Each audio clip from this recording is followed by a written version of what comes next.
Sanibonani ikhala maphupho mawukuthi umusha la ekhaya besicela nje ukuthi subscribe ukuze-ke njalo masifaka la ku-YouTube channel yethu ungaphuthelwa noma ngabe nini. Uma ukuthi-ke le video uyibuka ku-TikTok besicela ukuthi uphuthume bakithi useshe lapha ku-TikTok ufike usifollowe.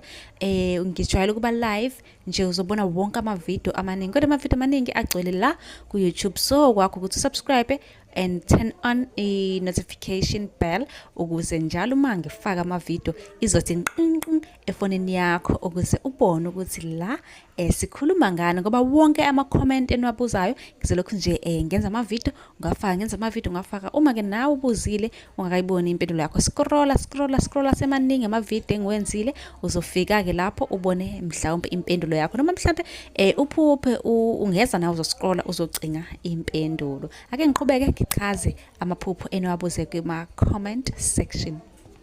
Ake sikhulume ngenhlanzi. Ngolimi lamanje bathi ufishi. Ngiyathemba ukuthi-ke usubscribe-ile wasilandela.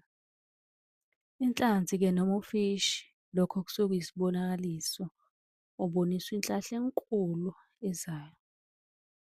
Ufishi nje kusuke kuyinhlahla, okusuke kusho ukuthi khona iy'nhlahla ey'vulekayo, khona okuhle okuzayo okumele ukulindele.